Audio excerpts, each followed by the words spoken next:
Bueno, vamos sentándonos. Daros a todos la bienvenida. Agradeceros a todos el esfuerzo de venir un año más hasta aquí a compartir un par de jornadas hablando de patología de cadera y de pelvis, que es lo que nos gusta. Darle las gracias a todos los ponentes por su facilidad y por prestarse a la primera, a la llamada. Agradecer a los compañeros del servicio, al jefe, a la gerencia del hospital también un poco el promocionar este tipo de actividades, a las sociedades científicas que también nos ayudan a darle un poco de difusión y, por último, darle las gracias también a quien pone el músculo para todo esto, que es un poco la industria. Gracias a Stryker y a Remeco por seguir apostando un poco por la docencia, ¿no?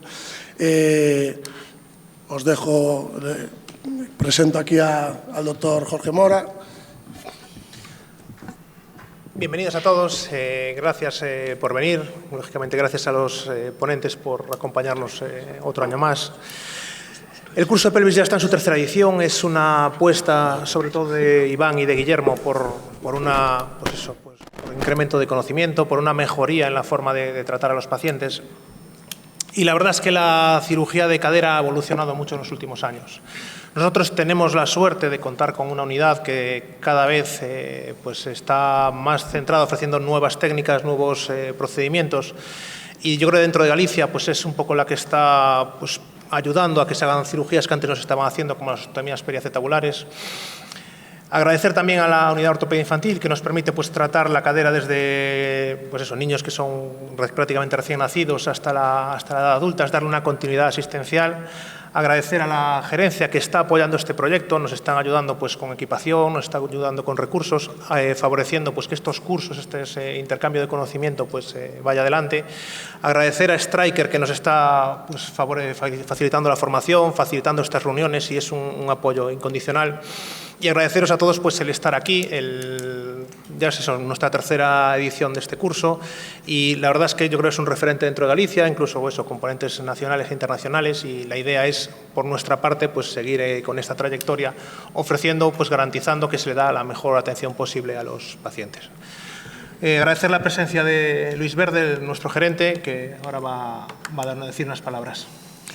Bueno, muchas gracias, Alberto. Lo primero, buenas tardes y daros la bienvenida a los que venís de fuera. Algunos llegarán un poco más tarde.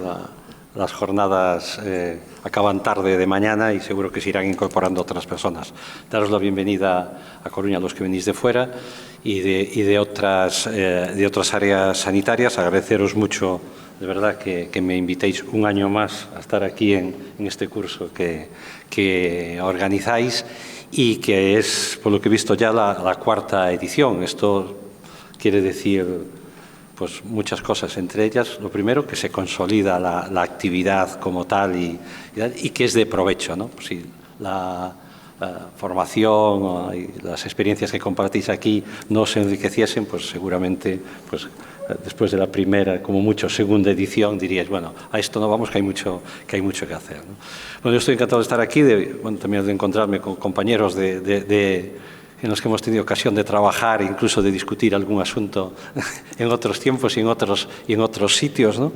Y también en la línea en lo que comentaba Alberto, tengo que felicitaros porque a nivel autonómico y también en nuestro hospital, la cirugía traumatológica y concretamente la del abordaje de la patología pélvica sois referencia y estáis a la vanguardia. Sin duda esto va a seguir avanzando mucho más, cada vez vamos a ir incorporando, lo estamos haciendo ya, ¿no? Más tecnología y más ayudas, ¿no?, tecnológicas en nuestras intervenciones y en nuestra actividad, pero lo fundamental vais a seguir siendo vosotros, los anestesistas también, es importante que lleguen y vengan, pero lo importante es vais a seguir siendo vosotros. Por tanto, no os ocupo más tiempo, muchísimas gracias por invitar, espero que el año que viene me sigáis invitando y que Alberto siga hablando bien de mí y de la dirección, y que disfrutéis, que os sea de provecho, y si podéis escaparos un ratito luego, disfrutar de la ciudad. Muchas gracias.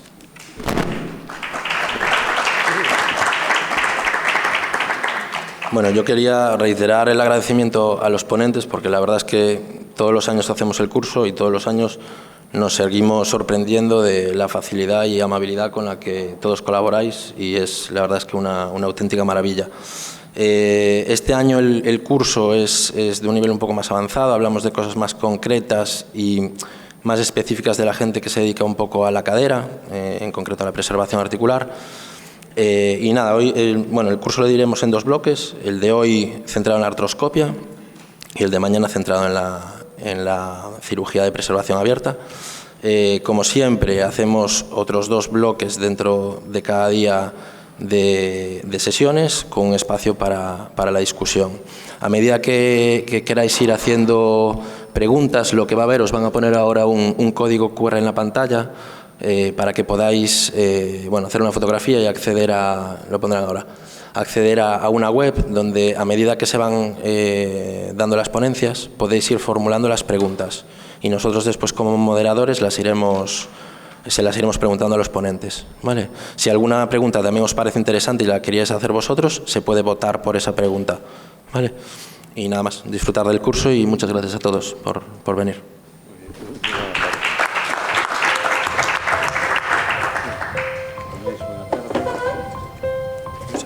La tecnología, incluso con los códigos QR.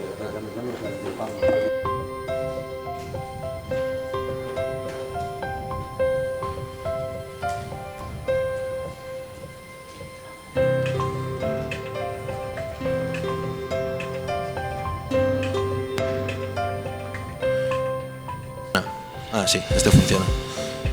Bueno, comenzamos el primer grupo, que ya vamos un poquito justos. El doctor Fran Baña, que viene del Hospital de Ferrol, nos va a hablar sobre cómo leer las imágenes y planificar tu artroscopia de cadera.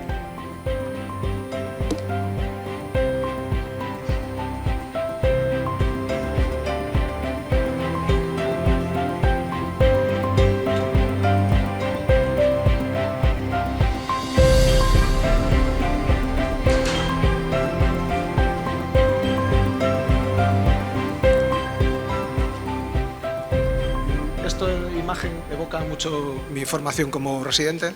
Yo, desde luego, cuando me formé, los cirujanos miraban mucho para la prótesis, pero las caderas estaban ahí abajo y se miraba poco. Y vamos, si te sabías la clasificación de Tonis, pues ya era suficiente. Estaban para una prótesis o no estaban para una prótesis. Y este es un curso que fui yo de residente y realmente no se hablaba nada de preservación. Había una parte de osteotomías que era para la pseudoartrosis y eso, pero no se habría de preservación articular y no fue hace tanto tiempo, no soy tan mayor. Y esto es un poco el devenir que hemos tenido estos años en Ferrol.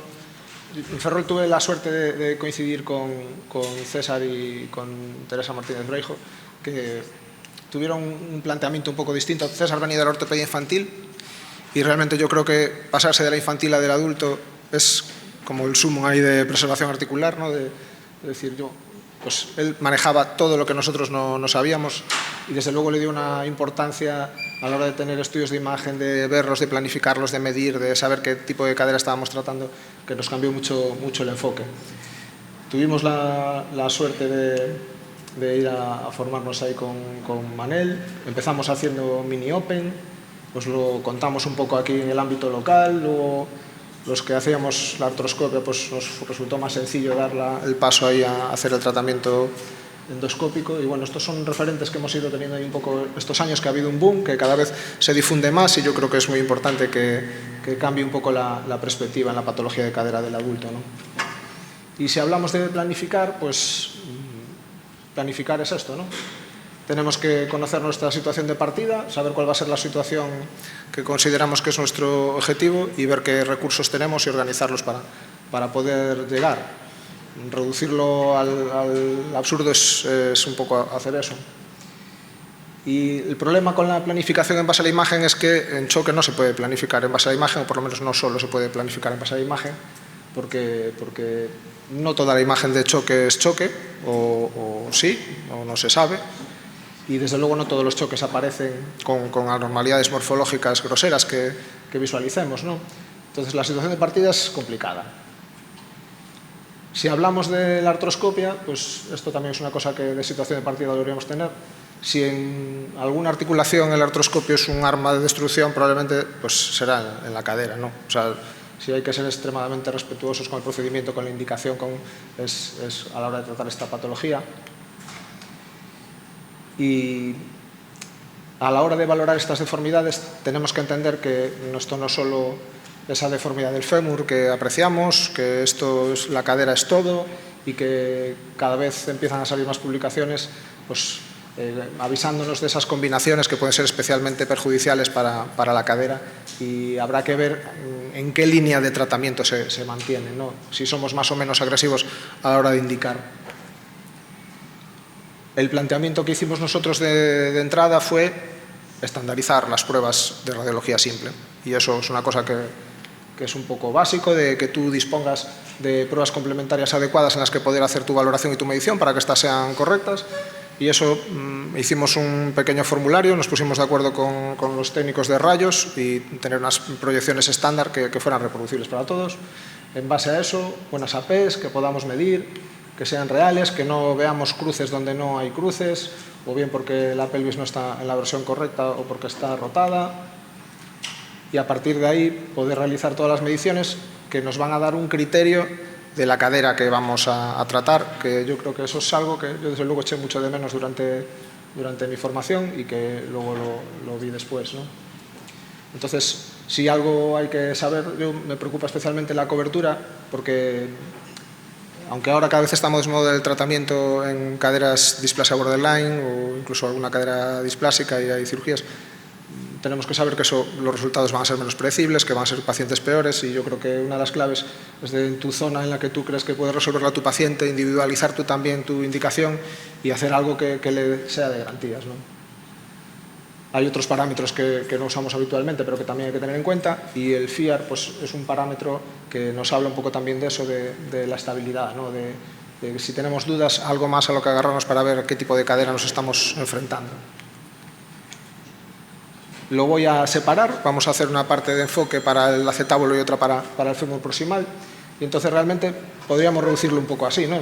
Hablaríamos de sobrecoberturas globales, cosas profundas o cosas protusas, en las que se puede hacer ese tipo de terapia, pero que va a ser una cirugía mucho más compleja, que va a requerir mucha más demanda técnica, injertos, planificar tu abordaje, dificultades para la lusación, algo que sé que de entrada me va a dar más problemas, y cirugías a priori más asequibles en las que voy a hacer correcciones de cruces, que voy a tener menos sufrimiento. Y eso, lo importante al final es que tengamos buenas proyecciones. Esto es Dean Matsuda ahí haciéndose, que a mí esto me llegó al alma la primera vez que lo vi, el pintarrajo ahí en la escopia para definir la zona de cruce y si hacía una resección completa, pero estableciendo primero que tenía una proyección adecuada para no sobreestimar ese cruce, ¿no?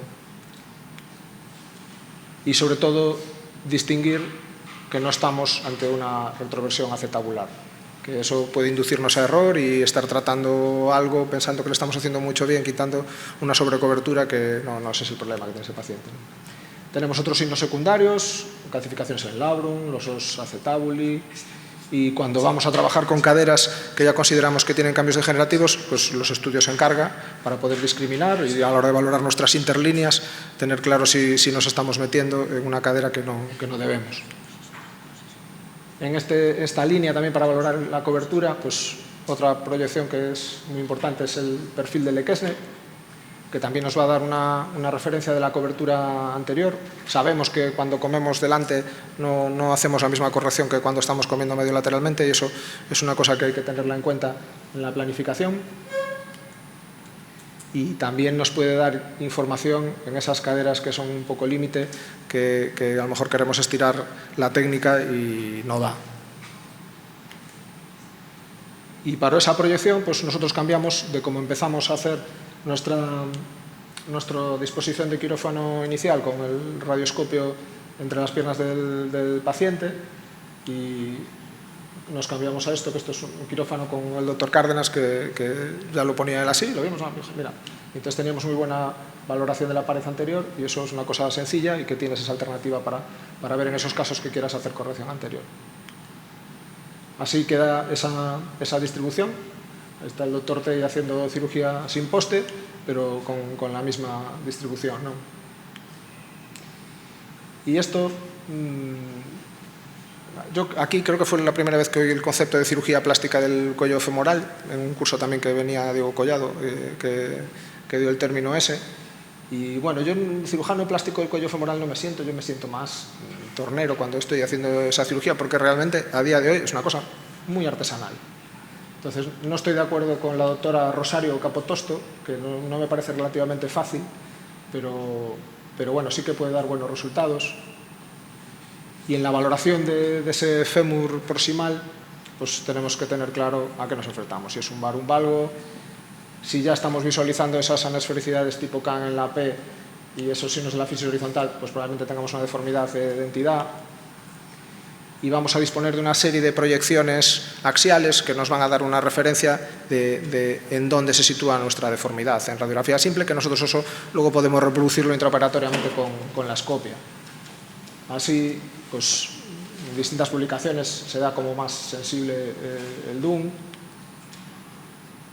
a 90, contra el Frog-Leg, que tenemos interferencias ahí del trocánter, o otro tipo de proyecciones como esta que tenemos mucha superposición de partes blandas y podemos ver un poquito mejor en las otras. Y al final, en todas ellas podemos medir esto que es el ángulo alfa o el offset cabeza-cuello, que no es exactamente lo mismo, que tiene su implicación. Y de lo que se trataría es de establecer criterios tanto de planificación como de la corrección en base a esos ángulos, que no es fácil. Así, en una comparativa de proyecciones tendríamos esa disposición, ¿no?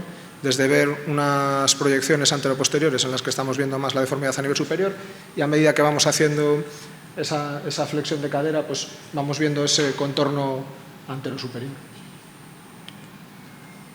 Y cuando vemos una deformidad muy grande, pues un poco nos sentimos, yo al menos me siento así un poco como este señor, porque son deformidades en las que tienes muchas dificultades para hacer una corrección precisa y que te exponen a retos en cuanto al tipo de abordaje capsular que haces, tener siempre en cuenta la vascularización para evitar problemas de necrosis y el control de los tiempos, tanto de tracción como aunque estés sin tracción, del tiempo de la corrección. Y son cirugías mucho más demandantes para el profesional. En la planificación hablamos de esa primera parte de la situación de base y luego el objetivo, ¿no? Y esto salió en el 23. Además, nosotros tenemos la suerte de que de los, creo que eran 75 expertos iniciales, luego se quedaron en 60, pues 3 vienen al curso, de los expertos que participaron aquí, ¿no? Y cuando hablamos de nuestro objetivo de corrección a nivel femoral, el 87% es la evaluación subjetiva de la esfericidad de la cabeza femoral. Evitar, en el 78%, evitar transiciones bruscas, es decir, que hagamos transiciones suaves, que no generemos socavones, que sabemos que nos pueden predisponer a problemas de microinestabilidad de esa cadera y malos resultados. Y nos quedamos ahí con el ángulo alfa al 50%, ¿no? Yo entiendo que es porque intraoperatoriamente no medimos directamente el ángulo alfa. Eso es una pregunta que tenía. Nosotros tenemos nuestra planificación con un ángulo alfa estimado, que cada uno tiene que decidir el suyo, porque la corrección relativa es lo que hay ahora mismo. Nadie se moja en unos rangos de corrección. Entonces, valorar la esfericidad pues, es un tema subjetivo, ¿no? Por eso lo de pregunta y tenemos claro el rango. Y en el acetábulo nos pasa un poco lo mismo. Tenemos claro que cuando hacemos cirugía de sobrecoberturas focales, pues la corrección del crossover sign pues sería en lo que hay consenso en el tratamiento. En el pincer, tanto el crossover sign, aunque no tanto consenso, como sí consenso en la corrección del centro borde lateral, pero tampoco se establece o hay una referencia clara de los grados, ¿no? Entonces sabemos que tenemos que corregir la deformidad, que no debemos sobrecorregirla para no generar inestabilidad, y lo que podemos tener más dudas es en el rango. ¿Cuál es el rango de corrección? Es difícil planificar si yo no tengo claro qué quiero. Y eso es la precisión, ¿no? En la resonancia no me voy a parar mucho. Todos nuestros pacientes la tienen, yo creo que tienen que tenerla. Nos da información del labrum, de partes blandas, en cirugías de revisión de la cápsula, de otras cosas, pero bueno, no me parece que sea la prueba princeps en el estudio, ¿no? Nosotros habitualmente no hacemos artrorresonancias. Si queremos pincharlos, pues preferimos hacer un test corticoanestésico y en base a eso luego después decidir. Pero bueno, sí que nos pueden dar información, podemos medir el ángulo alfa, nos da una referencia también de la anesfericidad. Nos puede dar una valoración un poco de la retroversión acetabular y el problema es un poco ¿no? Porque cuando hablamos de la corrección en el choque, no es un problema de dos proyecciones. Ya no es que tengamos que tener dos proyecciones, que probablemente en el choque dos proyecciones es que no llega, no vemos. O sea, es muy complejo y necesitamos imagen y función para poder entender el choque, ¿no? Entonces ahí el TAC nos aporta cosas que otros estudios no, nos aporta la valoración de la retroversión femoral y la retroversión acetabular con precisión. Nos da también referencias cuando tenemos solape de otras patologías o pensamos que tenemos un cruce y es un subspine, que a lo mejor no estamos viendo bien en radiología simple. Y sorprende que habiendo estudios tan antiguos, ¿no? Antiguos, 2007 y 2012, que ya se hacen valoraciones dinámicas con TAC y se buscan modelos más complejos de valoración, pues existiendo estas alternativas de estimaciones, de correcciones, pues sigamos planificando un poco como planificamos y esta charla pues está obsoleta dentro de 3 días probablemente, porque, hombre, mi imagen de planificación contra esto a priori no parece que sea sostenible, ¿no?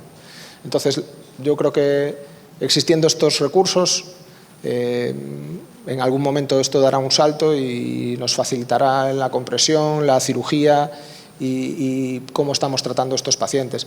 Yo la sensación que tengo siempre es que es una cirugía que tiene mucho de artesanal, que tienes que trabajar mucho con la escopia y con el movimiento, que en eso también hay consenso, que te tienes que manejar, que tienes que saber manejar la cápsula, pero nos falta precisión probablemente, ¿no? Y acuerdos en cuanto a lo que es precisión. Y probablemente esto llegará. No sé si es de esta marca, pero bueno, ellos patrocinan, Pero sí, y tendremos que prepararnos porque el quirófano va a ser como los Sanfermines, porque yo no sé dónde lo vamos a meter, porque tendremos que meter el rayo, el robot y el artroscopio, pero bueno, esto probablemente sea más pronto que tarde, ¿no? Y eso mejorará la precisión probablemente. Y los que estáis haciendo ortopedia, ya tenéis, los que hacéis cadera, pues ya tenéis el MACO algunos, tenéis en el quirófano de lado a compañeros operando con robótica, haciendo cirugías muy precisas, pues probablemente aquí eso también vaya a cambiar. En conclusión, pues tenemos que tener esa valoración de imagen, pero no solo como imagen aislada, hay que valorarlo en su contexto clínico, que eso es muy importante. Yo creo que lo primordial es tener un estudio radiológico simple, protocolizado, de base, que todos tengáis consensuado, que todos valoréis lo mismo, que sepamos un poco qué cadera tenemos de frente. La resonancia nos va a dar información de la lesión labral, pero habrá cosas que a lo mejor se nos pasan desapercibidas igual en la resonancia, entonces no podemos fiarnos solo de la resonancia.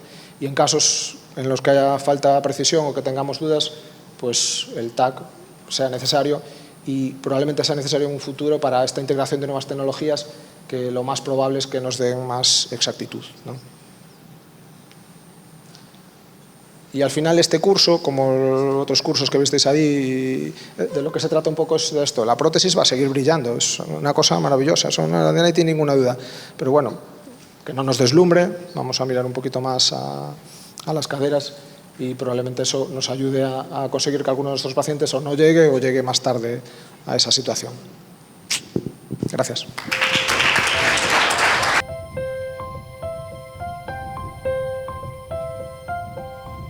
Bueno, ahora el doctor Torres, que lo tenemos un poco explotado aquí, va a hablar sobre portales y cápsula y consejos para operar cómodo, y a continuación también hará la siguiente charla, que sería ¿qué hacemos con las lesiones condrales? Gracias. Bueno, Guillermo me ha prometido doble ración de centollo esta noche por dar 2 charlas, o sea que... Bueno, soy Raúl Torres, para los que no me conozcáis, soy mitad gallego, mitad burgalés, que es una mezcla difícil de llevar, ¿eh? Uno es al grano y otro es disperso, Pero bueno, yo ya me he presentado, ahora me gustaría que me dijerais quién de vosotros hacéis artroscopia de cadera. Vale, pues entonces muy bien. Pues entonces yo voy a dar una charla un poco práctica. Me pidió Guillermo que dijese cuáles eran mis trucos para estar cómodo haciendo una artroscopia de cadera. Y realmente, artroscopia de cadera y estar cómodo, para mí es difícil de juntarlos en la misma frase. Yo llevo muchas artroscopias de cadera, no quiero ser pretencioso, pero ya he hecho unas cuantas, y cada X te encuentras una que se te entuerta. Y especialmente en mi caso las izquierdas. O sea, me cambia el carácter cuando tengo una artroscopia de cadera izquierda, porque dependo mucho de mi ayudante, dependo más de mi ayudante. En una derecha pues voy más sueltito, ¿no? Y como ha dicho el doctor Baña, esto empieza en la consulta, en el diagnóstico, ¿no? Porque mucha gente dice, este te lo mando porque tiene un labrum. Bueno, pues el labrum es despreciable, o sea, el labrum no vale para nada. Hay que ver lo que está detrás del labrum. Quiero decir, ¿qué ha roto ese labrum? Si tiene un choque, si tiene una displasia, si tiene una inestabilidad, si tiene una lesión condral. Lo del labrum es lo de menos.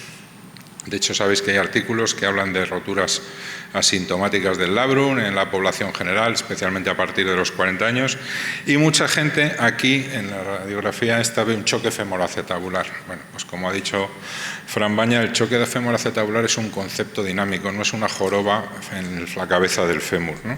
Pero es que además, aunque tengas una joroba en la cabeza del fémur, puedes tener una displasia.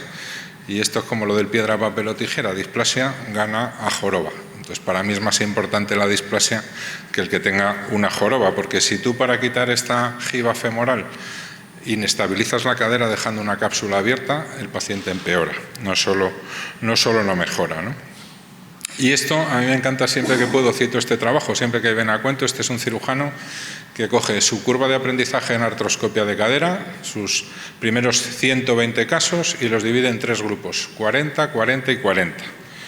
Y entonces, en la primera tanda hay un 22% de reconversión a prótesis de cadera y en la tercera 10 veces menos. Y el índice de revisión con otra artroscopia en la primera tanda es del 10% y en la tercera tanda es del 0%.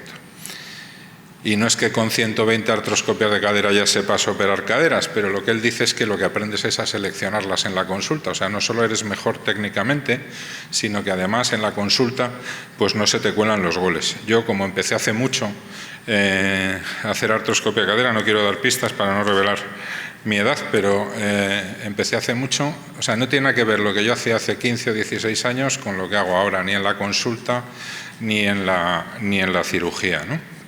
Y antes te pasabas 3 horas para darle un punto a un labrum y ahora estás 3 horas empecinado en quitar una jiba mirando desde un lado, mirando desde otro. O sea que la cirugía ha cambiado mucho. Y no quiero enfadar a la gente de Ferrol, pero también otra cosa ha cambiado, que es que antes la patología de la cadera la hacían los artroscopistas y ahora la patología de cadera la hacen los cirujanos de cadera, en muchos sitios, siempre que el medio te lo permita. Y dicen que para un martillo todos son clavos, entonces siempre el artroscopista va a intentar tratar por artroscopia las cosas, mientras que el cirujano de cadera va a estar atento a otras opciones, como puede ser una PAO, como puede ser una prótesis directamente, o incluso una luxación segura para un pincer global. En vez de tirarte 7 horas fresando el borde acetabular, a lo mejor te interesa hacer una luxación segura y quitar de forma abierta esa sobrecobertura acetabular, ¿no?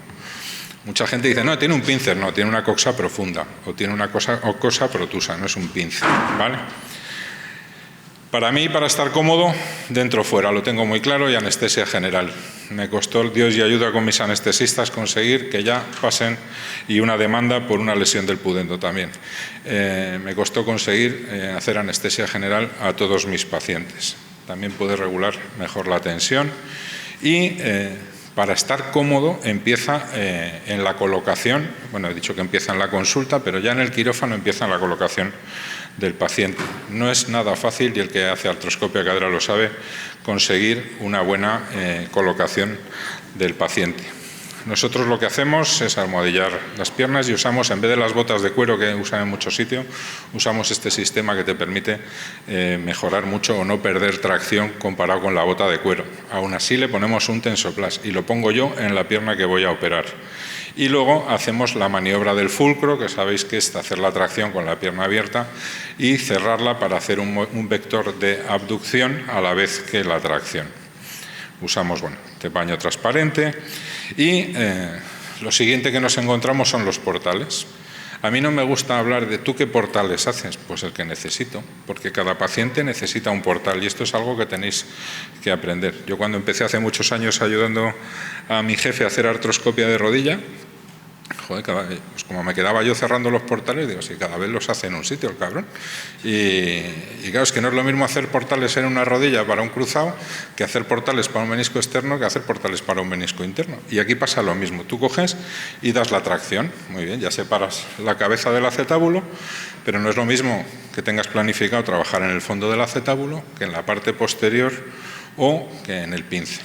¿Por qué? Porque aunque estamos hablando de 1 centímetro cuadrado en la zona profunda de la cadera, en la piel estamos hablando de 5, 6, 7 centímetros de distancia. Entonces, el que te pida, el portal el que te pida, no os encerréis en hacer los portales. Si vas a tratar una displasia, como esta chica, que era una medalla de oro en las Olimpiadas de Gimnasia, que en la mesa de quirófano, simplemente haciendo así, le ponías el tobillo en la cara. Cuando tú traccionas en las displasias, la cabeza se sube. Si hay una falta de muro anterior o una anteversión acetabular, la cabeza se sube. Luego el portal medio anterior ya no será práctico. Tendrás que obligarte a hacer un portal anterior en vez de un portal medio anterior. Entonces, pues triángulo de seguridad y los portales, pues los que hay por ahí, los que necesites para llegar. De hecho, publicamos este artículo con una técnica de 5 portales para las condromatosis sinoviales para poder acceder a la parte posterior, a la gotera medial y a la gotera lateral. Eso no quiere decir que no conozcas otras formas de acceso, como puede ser el acceso fuera adentro o el acceso directo al compartimento periférico, que a veces en estos pinceles globales, en coxas profundas o cuando hay una artrosis del borde y no consigues que se te abra la cadera, pues tienes que hacerlos. Pero como digo yo, si no consigues abrir una cadera con la tracción, plantéate que has hecho algo mal, o has hecho mal la indicación, o has hecho algo mal durante la tracción. Y muchas veces ves que te caben 2 dedos entre el talón y la bota de la tracción. Y hablando de la capsulotomía, decía Burman, que este es un cirujano americano que recibió una beca del Colegio de Cirujanos de Nueva York, me parece que era, para estudiar la aplicación de la artroscopia en todas las articulaciones. Dijo que es, incluso con tracción, es manifiestamente imposible meter una aguja entre la cabeza del fémur y el acetábulo. Bueno, pues afortunadamente estaba equivocado. Y una de las cosas que han hecho posible que hagamos artroscopia de cadera es la capsulotomía, que es el concepto de la ventana móvil de trabajo. Sería crear una ventana y luego con la pierna vamos haciendo abducción, flexión, rotación, extensión y vamos llevando el área que queremos trabajar a esa ventana para poder trabajar.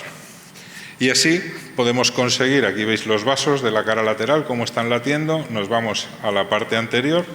Esto es con una capsulotomía interportal sencilla. Y ahí, levantando la cápsula, podemos llegar a la gotera medial, que sería el límite de la gibectomía. ¿Veis? Ahí. Y se ve el ligamento orbicular perfectamente. Pues esos serían nuestros límites para la giba. Y eso lo podemos hacer con 2 portales. Yo el 80-85% de las artroscopias que hago uso 2 portales. Si tú flexionas la cadera, te va asomando la giba distal, y si extiendes la cadera, te va asomando la giba lateral. De todas formas, existe la opción de hacer un punto de tracción capsular, como veis aquí a la derecha, en el que tú haces tu capsulotomía, le pasas un puntito por un portal accesorio, tiras para arriba y haces una tienda de campaña con la que puedes trabajar y acceder mejor a la cabeza, como veis ahí. Porque ya hemos dicho que no venimos a suturar el labrum, venimos a arreglar el conflicto espacial que produce un problema dinámico. ¿Y qué pasa si necesitas más espacio? Pues hay 2 opciones, la técnica del pie crusting y la que son esos pasteles que hacen los americanos así con cuadraditos, y la capsulotomía en T. pero la capsulotomía en T, si no sabes cerrarla, es venenosa. Ahí estás abriendo el ligamento orbicular, que es uno de los principales estabilizadores de la cadera, y si lo dejas abierto, ese paciente va a ir mal. Da igual lo que hagas, ese paciente va a ir mal, va a tener una inestabilidad. Y entonces esta técnica consiste en hacer unos pequeños agujeritos a ambos lados de la capsulotomía distalmente, y si quieres añadir otro tercero central, que lo que hacen es debilitar el ligamento orbicular para poder permitirnos descender un poquito más la cápsula y poder trabajar mejor. Así como veis aquí, en esta cápsula que es muy gruesa, muy rígida, no podemos llegar al borde del CAM, pues le hacemos ahí una pequeña quemadura, una pequeña incisión, que es un microcorte puntiforme, otro en la parte más medial, y si necesitásemos entre los dos, uno más central. Y con eso ya conseguimos llegar al final de la jiba, que era lo que queríamos. Y después estaría la capsulotomía en T, que se trata de, a través del DALA, que es este portal que veis aquí, el portal distal lateral accesorio, hacer una incisión que va paralela al cuello, por el centro del cuello, con la que seccionas el ligamento orbicular. Y ahí, de repente, cambia la película, se abre todo, pero se abre todo para bien y se abre todo para mal. Y lo usamos sobre todo cuando queremos llevar a jibas que son tan distales como esta que veis aquí, que están prácticamente en la base del cuello, y entonces, además, al tener un tercer portal, te permite poner un Bissinger, que te permite un acceso muy fácil levantando el flap medial a la parte medial, o cambiando la óptica y el Bissinger, levantas el labio lateral, y aquí veis el ligamento orbicular, que bien se ve, y llegas a toda la parte lateral. Pero insisto que a costa de sacrificar la estabilidad de la cadera. Y luego hay un artículo que os recomiendo que leáis, que ha salido hace poco en el Arthroscopy Techniques y que viene con vídeos, que es hacer una capsulotomía a la carta. Tú haces la capsulotomía interportal. Si necesitas más, pero un poquito más, puedes hacer una capsulotomía en L. Este no va aquí, solo si va así en el, ¿no? ¿Esto va aquí o no? Solo si se proyecta desde ahí, ¿no? Vale. Que sería hacer una capsulotomía en L y levantas esa L, y lo siguiente sería hacer una capsulotomía en T levantando los dos labios, ¿no? Cada una genera más inestabilidad que la anterior. Y por último estaría este otro artículo, que lo que hace es, dice, bueno, yo quiero acceder a resecar una tumoración que está más lateral y posterior. Bueno, pues puedo mover mi T en vez de aquí y la hago aquí. La hago más lateral o más posterior. Que esto va en consonancia con lo que os decía antes. No todo tiene que ser por los mismos portales ni de la misma forma, sino según lo que necesitemos, haremos un acceso u otro. ¿Y qué pasa si debilitas mucho la cápsula? Pues esto, que es una foto de un amigo mío, la de la derecha, y la de la izquierda, pues eso es lo que pasa cuando no cierras la cápsula. Primero, que no hay lubricación porque se va el líquido, y segundo, que si es una cadera displásica o inestable, la conviertes en más inestable. Esto fue al pasar el paciente de la mesa de tracción a la cama. Imaginaros la cara que se te queda si después de hacer una artroscopia de cadera consigues una luxación de cadera. Por lo tanto, fundamental para mí cerrar la cápsula. Si no queréis cerrar la capsulotomía interportal, aquí hay mucha discusión entre la gente cuando dice, no, yo es que si es un varón con un CAM, no cierro la cápsula. Yo las cierro todas. Las cierro todas, por lo menos, si abro la T desde luego y la parte medial.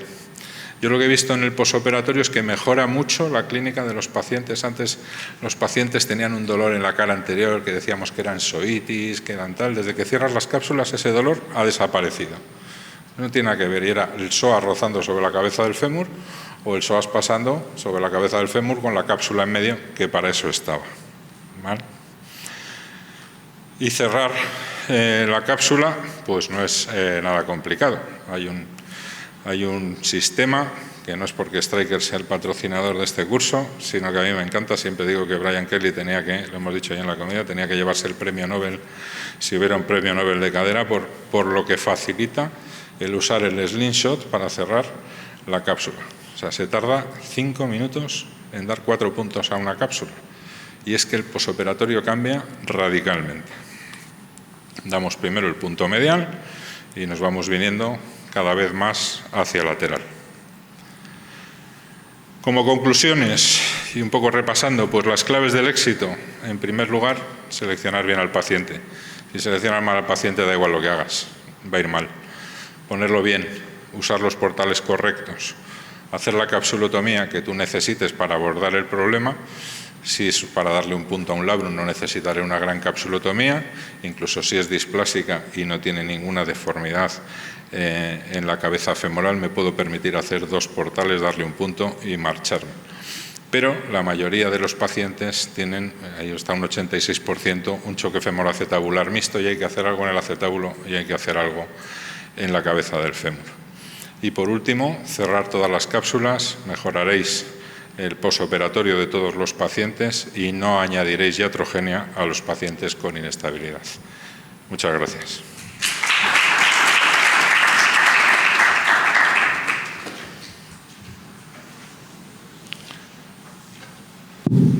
Continuamos con las lesiones condrales. Excelente charla. Yo creo que, aun haciendo la T, no llego a ver tan bien como tu vídeo. Una maravilla. Bueno, pues ahora un bis por petición del público, como en los conciertos, así que voy a hacer mi segunda charla, ¿no? Bueno, ¿qué hacemos con las lesiones condrales? Pues decía William Hunter, que era de estos médicos de antes, que eran anatomista, ilustrador, médico, filósofo, así rollo Leonardo da Vinci, que un cartílago ulcerado es un problema dificultoso, ya que una vez destruido no se recupera. Pues nada, 250 años después, aquí seguimos todavía peleándonos con el cartílago, y yo siempre digo que si no le han dado el premio Nobel a Brian Kelly por inventar el slingshot, por lo menos que se lo den al primero que descubra cómo reparar el cartílago, porque eso va a cambiar nuestra vida, ¿no? Porque nos pasamos la vida tratando los problemas de la ausencia de cartílago. ¿Y qué le pasa al cartílago? Porque es un material o es una estructura rara, porque es avascular, aneural y alinfática. Y todos pensamos que el cartílago duele, pero si no tiene nervios, ¿por qué duele el cartílago? Bueno, en realidad no duele el cartílago, duele el hueso subcondral porque no hay cartílago y está pasando mucha carga, ¿no? Tiene una matriz extracelular muy densa, pero sobre todo, al no tener vasos, no se puede reparar, ¿no? Entonces, lo primero que hacemos con las lesiones del cartílago, clasificarlas. Este es el grupo ibérico, parte del grupo de ibérico de preservación de cadera, que somos aquí una panda de amiguetes que nos hemos juntado de España y Portugal para pelearnos con estas cosas. Y Oliver Marín propuso esta clasificación, que es muy práctica, a diferencia de las clasificaciones que hay. La clasificación del HIPCA es muy práctica, que es la zona 1, que es donde están el 80% de las lesiones, pues de la mitad para adelante es 1A y de la mitad para atrás, pues P de posterior. Y la 1A extendida es cuando pasa del reborde acetabular, y luego tendríamos la zona 2 y 2 extendida o 3 y 3 extendida. Es muy fácil de recordar y es muy práctica y mejor que muchas de las clasificaciones que hay.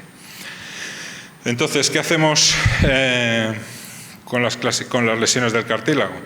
Pues el tratamiento ideal es, como decía el adagio, primum non nocere, llegar antes de que se produzcan. Entonces, para eso es importante pillar a los pacientes y operar los choques femoroacetabulares cuando tienen 20-25 años, no cuando tienen 48 años y asocian una lesión condral, sino que lo ideal es pillar esa lesión del labrum y esa lesión condrolabral que todavía no ha empezado a despegarse.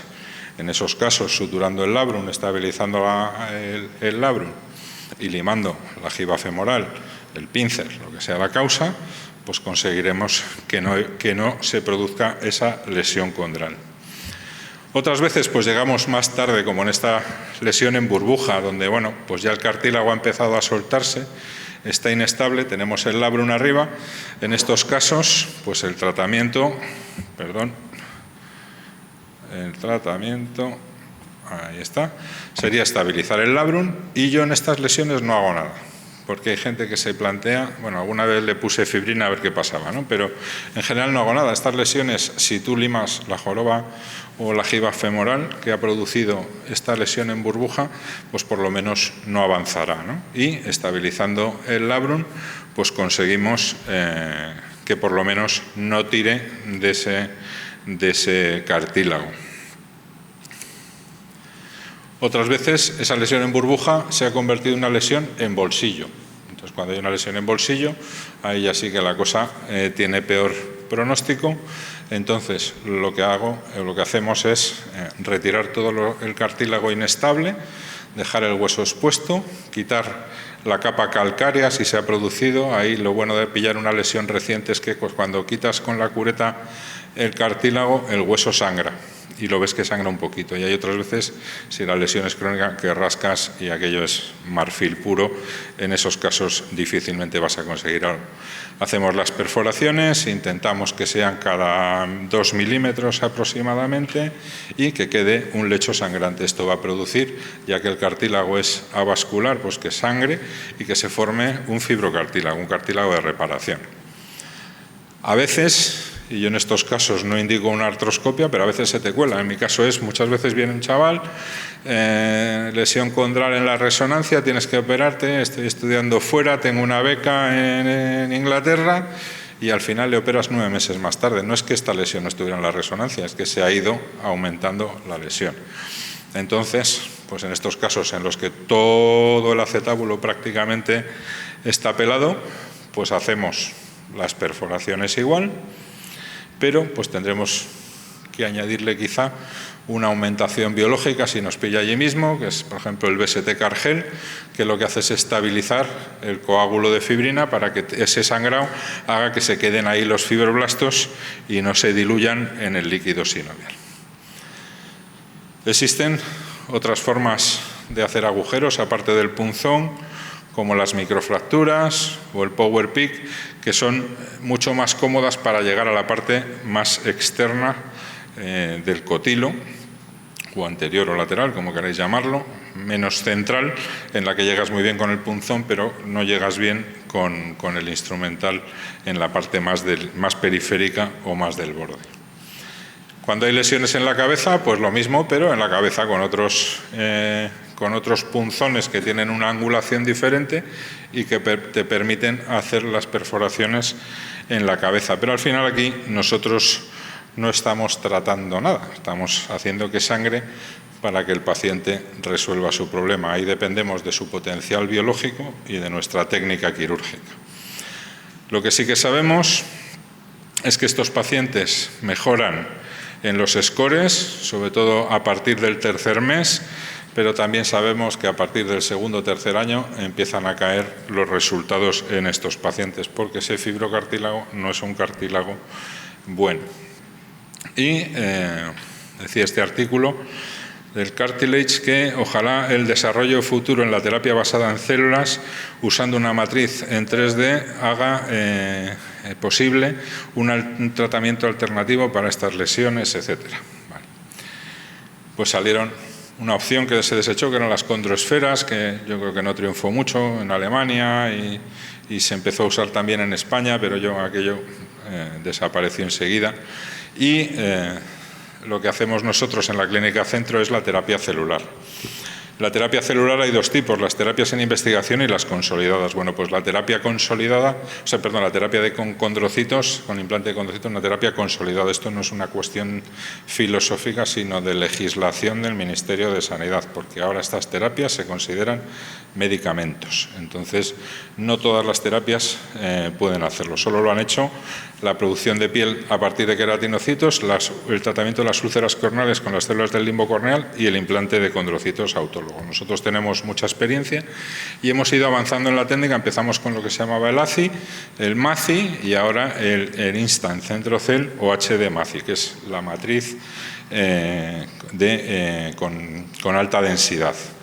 Os lo cuento un poquito. El ACI lo que hacíamos era sacábamos una membrana de periósteo, cosíamos el agujerito y echábamos con una jeringuita el líquido en el que estaban en suspensión los condrocitos y rezábamos para que se aguantaran allí. Después vino el MACI.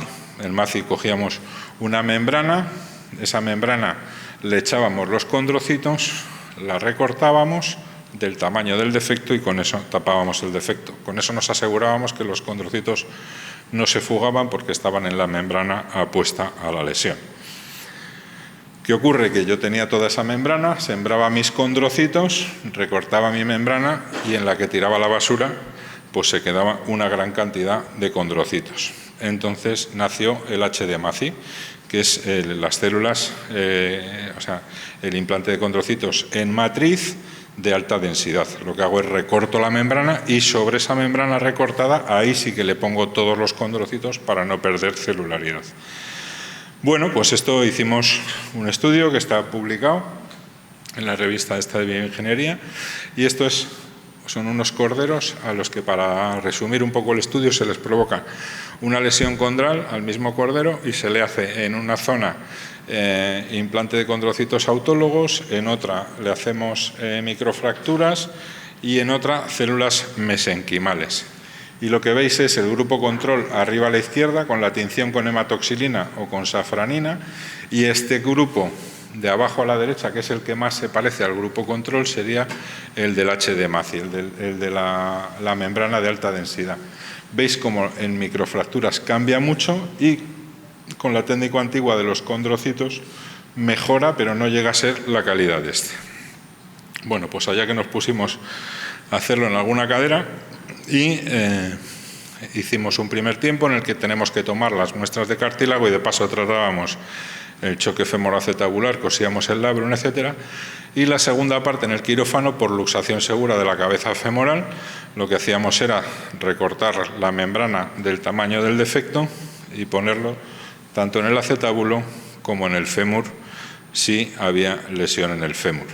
En el fémur lo suturamos con puntos de Vicrin, en el acetábulo con un sistema especial que hemos desarrollado para fijar esa membrana. Y dijimos, bueno, pues había que sacarle los tornillos y con la excusa pues le hicimos un second look, y esto es lo que se veía en el second look. Se ve un cartílago muy parecido al cartílago normal, solo que más blanco. ¿El por qué es más blanco? Pues igual que cuando haces una artroscopia a un niño, el cartílago es más blanco que un adulto por la tinción del líquido sinovial, pues suponemos que al ser un cartílago más reciente estaba de ese color blanco. Al año, este era el control con el de Jenrich, donde se ve un contenido uniforme de glicosaminoglicanos, y en el T2 mapping, que se ve un bajo valor del T2 en el injerto, simulando al cartílago normal. Como veis, no hay diferencia con el cartílago normal. El resultado clínico se alcanzaba el máximo al año y se mantenía durante 3 años. Esto lo publicamos, que lo tenéis ahí si tenéis más interés. Y hay otras opciones, porque en estas opciones que estamos usando el hueso está bien y el cartílago está mal. Pero ¿qué pasa si está mal el hueso y el cartílago? Pues entonces, en estos casos, lo que hacemos es una mosaicoplastia. Este es un caso que fui a hacer a Tudela con el doctor Díaz de Rada, donde no nos llegaba para cubrir el defecto de la cabeza femoral y tuvimos que sacarle de la rodilla algún tochito más para completar toda la cabeza del fémur, como veis ahí. Sacábamos de la parte que equivaldría al CAM, a la jiba, que en realidad era una cadera normal, y las poníamos arriba en la zona de carga. Viene a ser lo que hacía Sugioka, haciendo una osteotomía de rotatoria de la cabeza, pero sin cambiar la cabeza, solo cambiando los taquitos de cartílago. Y en otros casos lo que hacemos es el aloinjerto fresco. ¿Qué nos ocurre? Que aquí tienes que esperar. La última vez que hemos hecho esto estuvimos esperando 2 meses porque no vale, o sea, teníamos que encontrar un donante que tuviera menos de 45 o 50 años. ¿Y a quién le pones tú una prótesis de 45 años que tenga bien el cartílago? A casi nadie, ¿no? Entonces tuvimos que esperar mucho tiempo hasta que por fin encontramos una cabeza que podía más o menos servirnos, y lo que hicimos fue la técnica de la mosaicoplastia, pero lo que se llama el megaOATS, que es pues a lo bestia, en vez de varios cilindros, pues con 2 cilindros y ya está. Y esto es todo. Pues muchas gracias.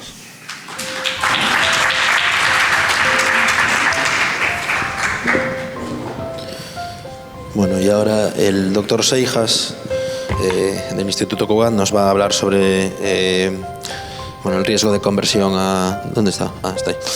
El riesgo de conversión a PTC en la artroscopia.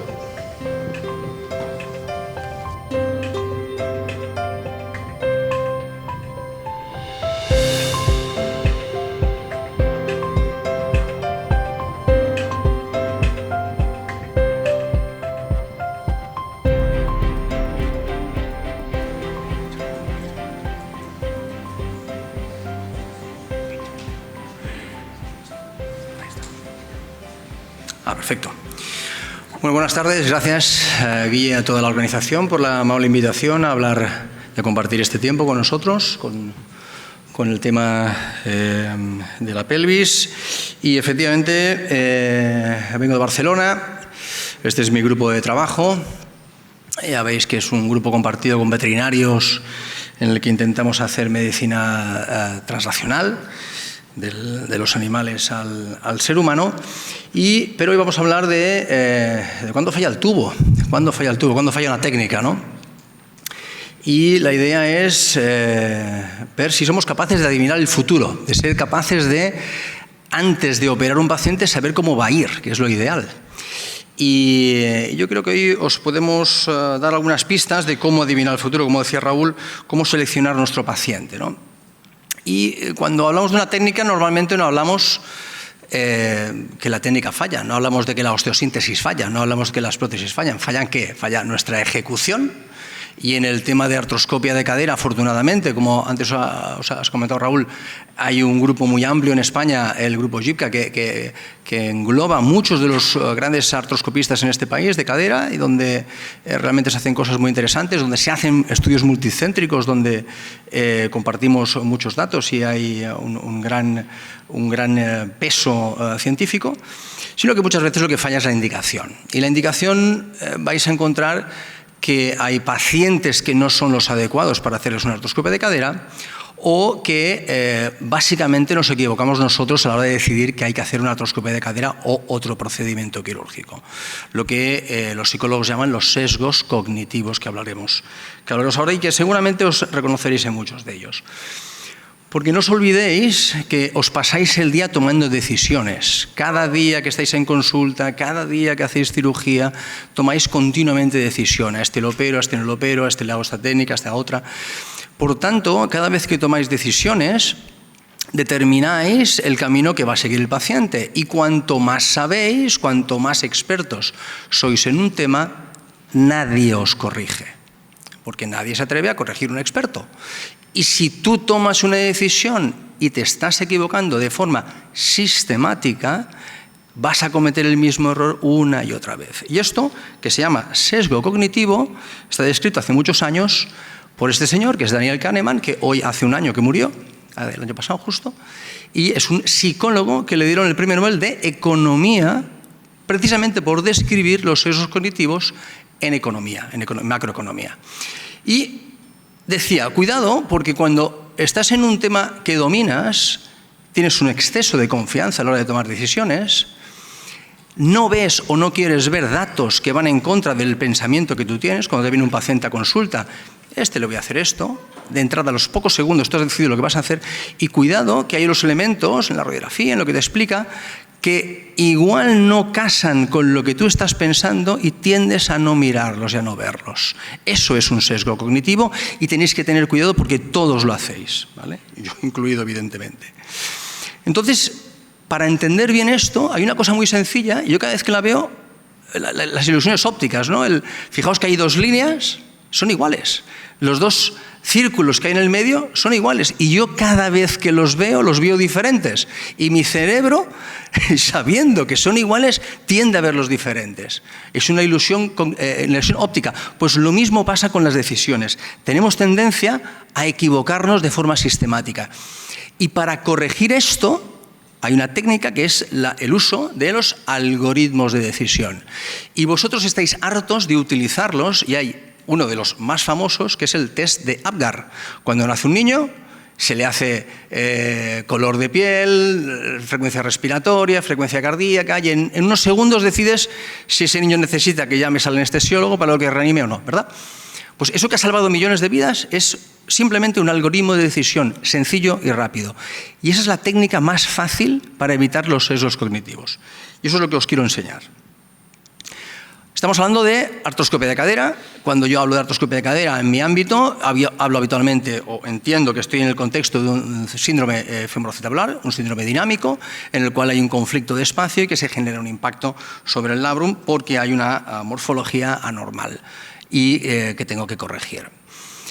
La artroscopia de cadera en este ámbito ha demostrado su eficacia tanto a corto como a largo plazo porque resuelve los síntomas, mejora la funcionalidad y cada vez, cuanto más años pasan, estamos viendo que incluso cambia la historia natural de la artrosis. Sabíamos que estos pinzamientos generaban artrosis y, como hace ya cerca de 20 años que ya se están utilizando en todo el mundo, estamos viendo que cada vez más vemos cómo ha ido cambiando la historia natural. Muy bien. A más conocimiento de este pinzamiento, más artroscopias hacemos, más procedimientos quirúrgicos, pero no todos los procedimientos artroscópicos funcionan. Hacemos una artroscopia, pasa el tiempo y este paciente no evoluciona bien y tenemos que convertirlo en un paciente que necesita una prótesis total de cadera. Cuantas más artroscopias de cadera, pues más prótesis acabamos haciendo. Entonces la pregunta que nos hacemos es, ¿qué es lo que lleva a un paciente a tener que ponerse una prótesis? ¿Por qué cuando le hago una artroscopia no dura años y años y le resuelve el problema? Bueno, pues porque precisamente estos pacientes, algunos de estos pacientes, tienen una serie de factores pronósticos, ¿no? Que muchos ya lo sabéis y que cuando hacemos revisiones bibliográficas, pues vemos pues una serie de factores que se repiten una y otra vez. Cuanto más años tiene el paciente, peor pronóstico. Cuanta más lesión del cartílago, peor pronóstico. Cuanto menor está el espacio femoroacetabular, peor pronóstico. Si le hago escoros de función, cuanto peor están funcionalmente, peor pronóstico. Esto más o menos lo tenemos conocido. Hace unos años hicimos nuestra propia revisión y efectivamente encontramos que había estas variables que eran los que sabíamos, es decir, el grado de condropatía que hay en la cabeza del fémur, el espacio articular reducido femoroacetabular, la lesión de grado alto en el acetábulo, la disminución del espacio, obesidad, los cambios degenerativos eran factores que no favorecían, que hacían que este paciente que le planteamos hacer una artroscopia de cadera no fuera bien y tendríamos que en poco tiempo hacer una prótesis de cadera. Y cogí mi serie, toda la serie que teníamos hecha hasta aquel momento y dije, bueno, pues vamos a ver los pacientes que hemos operado en nuestro grupo de artroscopia de cadera, cuántos han acabado con prótesis y ver cuáles son los factores que diferencian los que no han acabado con prótesis con los que sí. Y sorpresa, lo mismo. Es decir, efectivamente, los que están en rojo, ¿veis? Pues el que tenía un espacio reducido, los que tenían más lesión de cartílago, los que tenían un IMC alto, es decir, los más gordos, ¿vale? Pues no nos salíamos de la media. Bien. Pero lo que yo me pregunté es, vale, muy bien, tú puedes ser más viejo, tú puedes ser más gordo, pero ¿qué peso tiene cada una de esas variables? Es decir, ¿es peor ser gordo o es peor ser viejo? Porque ya me diréis, hombre, si tienes sobrepeso, obesidad, tienes 65 años, tienes poco espacio, tienes artrosis, no genera dudas lo que hay que hacer. Lo mismo que si tienes 25 años, tienes un buen espacio, no tienes lesiones de cartílago y tienes un peso correcto, tampoco genera dudas. Pero, ¿y si eres una persona que tiene 50 años y tiene la cadera con un buen espacio, un buen cartílago, y tiene clínicamente un pinzamiento, ¿solo por tener 50 o 55 años ya no le vas a hacer la artroscopia de cadera? ¿O solo porque a lo mejor tiene 30 años pero tiene un sobrepeso no le vas a hacer la artroscopia de cadera? ¿Dónde está el límite? ¿Dónde lo ponéis vosotros? Porque seguramente ese mismo caso en diferentes profesionales va a tomar la decisión de hacer una artroscopia o no. Por tanto, entramos en los sesgos cognitivos. Por tanto, vamos a intentar ver objetivamente cosas para poder tomar decisiones consensuadas. Entonces lo que hice, básicamente, cuando me preguntaba esto, era decir, bueno, vamos a volver a revisarlo todo, vamos a revisar, en ese momento teníamos 800 y pico caderas hechas, vamos a separar otra vez las que tenían una evolución hacia la prótesis y la que no, vamos a ver qué factores se asociaban, pero en este caso vamos a ver qué factores, qué variables se asociaban especialmente a la conversión a prótesis. Es decir, si yo tengo una variable que tiene un 50%, un 0,5 de riesgo relativo, es moneda al aire, me sale cara o cruz. No, yo quiero algo que tenga una alta relación, por encima de un 70, de un 0,7, ¿de acuerdo? Y cuando mirábamos qué variables tenían una relación mayor al 0,7, salían 4 variables. Edad, IMC elevado, disminución del espacio y lesión de cartílago. Bien, vamos a coger estas 4 variables y vamos a hacer un algoritmo con ellas. Vamos a crear un algoritmo para ver, calcular qué combinación es mortal, qué combinación es la que yo no voy de entrada a ofrecer una artroscopia de cadera porque sé que va a tener mucho riesgo de acabar en una prótesis en poco tiempo. Y aquí hay una cosa muy importante que tenemos que entender. En la vida, las cosas importantes no tienen una evolución lineal. Y estamos acostumbrados y hemos aprendido a que todo es lineal. En el colegio 2 y 2 son 4. Pero nosotros sabemos que en medicina 2 y 2 son entre 3,5 y 4,5, ¿verdad? Pero si en el colegio ponías que 2 y 2 eran 3,5, te suspendían. Y aprendías a que, no, 2 y 2 son 4. Por tanto, tenemos un pensamiento matemático lineal. Y tú no estás un poco embarazada o un poco más embarazada o muy embarazada o tienes un poquito de neumonía, un poquito más de neumonía, no. O lo estás o no lo estás. Muchas cuestiones en biología son dicotómicas. Siguen unos patrones a nivel matemático sigmoideos. Bajo riesgo, llega un límite, alto riesgo. Tengo una edad de bajo riesgo, a partir de una determinada edad se me dispara ese riesgo y es alto riesgo. Por tanto, seguramente lo que estamos ante que un paciente de 20 años, de 30 años o de 40 años va a tener el mismo riesgo. No tiene un riesgo aumentado de 20 a los 40, no, tiene el mismo riesgo. A partir de una determinada edad se dispara ese riesgo y luego ya me da igual que tenga 50, 55, 60 porque va a tener un alto riesgo. Y lo mismo pasa con el IMC, lo mismo pasa con el espacio articular y lo mismo pasa con un determinado grado de artrosis o de, llamémosle, de grado de lesión de cartílago. Teniendo esto en cuenta, con los estadísticos, lo que cogimos y dijimos, vamos a hacer como el test de Apgar, vamos a diferenciar estas variables en 2, 3 puntos diferentes. Hicimos durante semanas varias pruebas y lo que vimos era que la prueba que acertaba más era esta, 0, 1, por encima o por debajo de un dato. La edad, 47 años. Por debajo, bajo riesgo. Por encima, alto riesgo. IMC, 28 puntos. Por debajo, 28 de IMC es calcular unos 10 kilos por encima de la altura. 1,70 m, 80 kilos. Son 10. Por encima, 1 punto. Por debajo, 0 puntos. Espacio articular de 2 milímetros. Debajo, encima, 0,1. Y lesión grado 4. Grado 3, 0. Grado 4, 1. Grado 4, simplemente, ¿de acuerdo? Pues con estas 4 variables, si solo tienen opción de 0, 1, me salen 5 opciones. No tengo ninguna, tengo 1, tengo 2, tengo 3 o tengo 4 variables. Y cada uno de esos puntos se asocia a un riesgo de que vaya mal este paciente si le hago una artroscopia de cadera. ¿Y esto con qué seguridad lo puedo decir? Con un 0,897, es decir, casi un 90% de seguridad lo puedo decir. Es decir, puedo pronosticar el futuro con un 90% de seguridad. Esta gráfica me da este tipo de porcentaje. Esta gráfica queda mucho más clara así. Si yo no tengo ninguno de las variables, tengo 0 en todas ellas, voy a tener un 1,1% de mal pronóstico a 2 años. Si tengo una de las variables, cualquiera de ellas, va a ser un 6%. Si tengo 2 de las variables, va a ser un 17%. Si tengo 3, va a ser un 55%, más de la cara o cruz.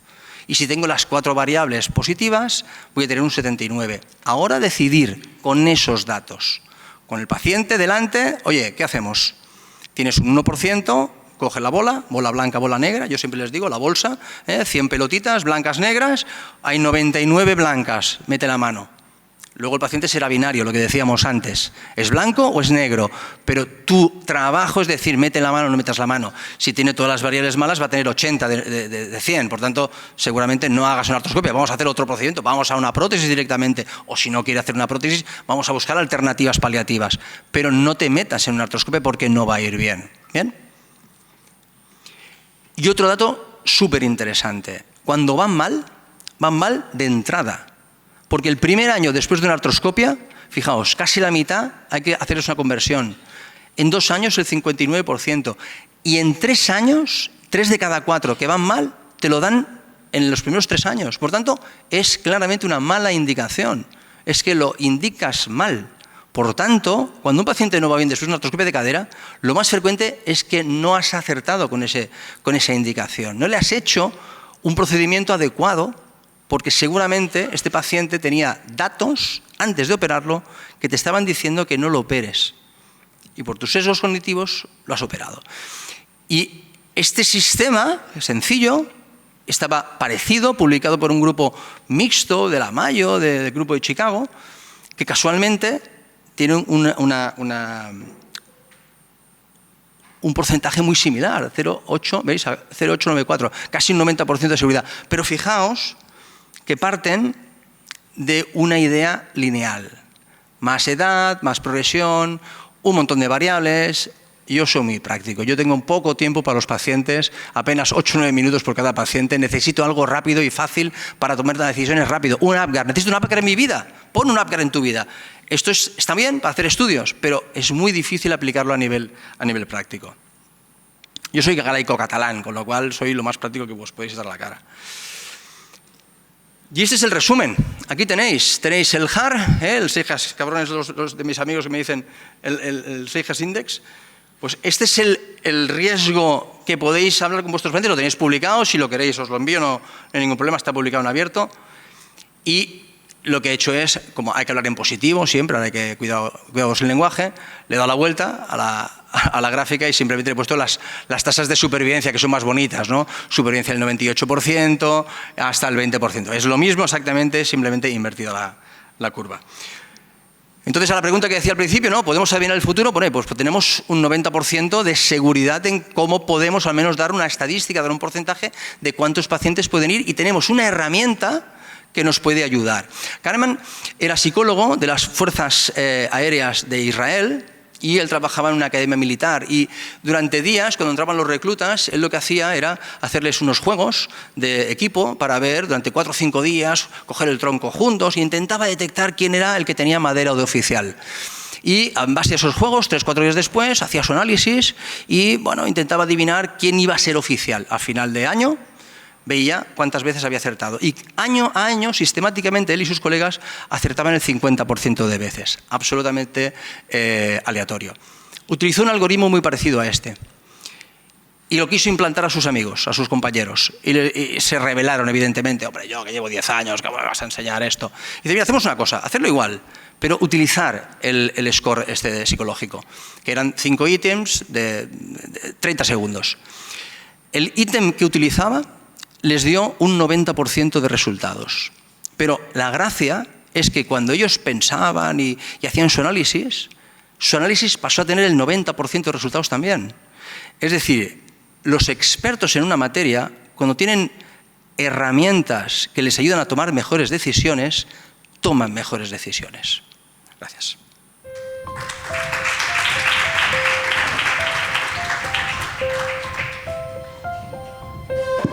Para la discusión pasamos a la mesa, por favor.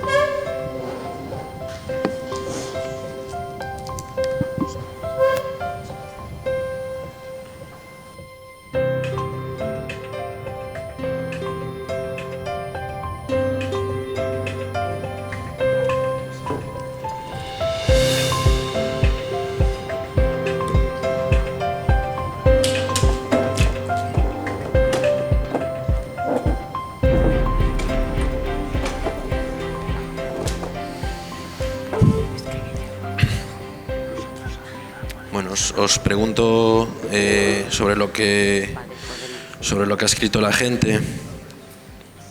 Preguntan por aquí, ¿dais más importancia a las pruebas dinámicas o al rayo intraoperatorio en las resecciones?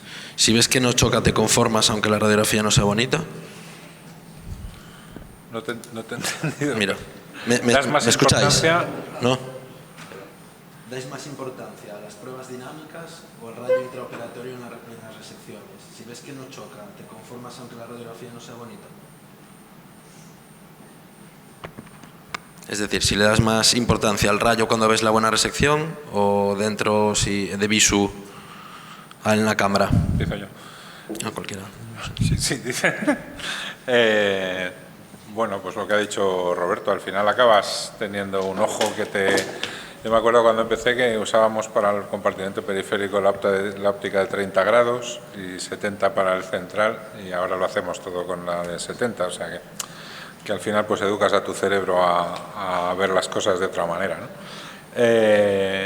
Yo lo que hago es cambiar mucho la óptica para un lado, para el otro, cambiarla de portal, y siempre te encuentras una montañita que tienes que limar.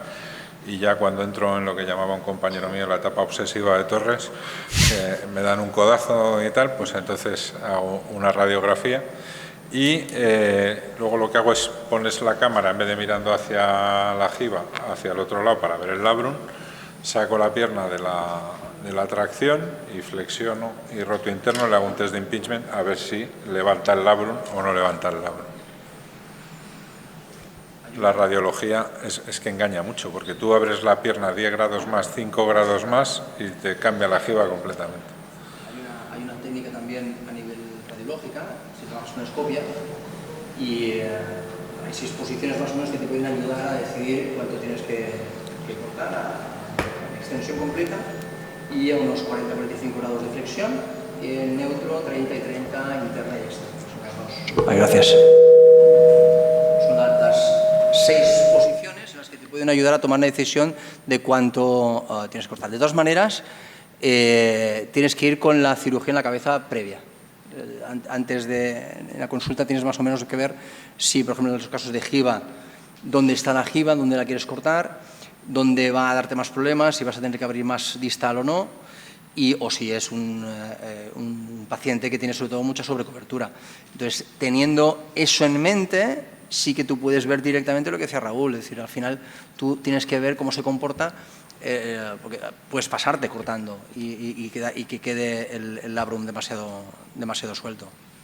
Pero tienes que hacer una combinación de las dos cosas, y sí que hay herramientas y utilidades con la radioscopia. Yo, por ejemplo, utilizo una mesa que es específica de cadera, entonces eso sí que me facilita mucho a la hora de hacer los giros y la flexión, no tengo que soltar la pierna, que es más complicado con las mesas de Maquet, por ejemplo.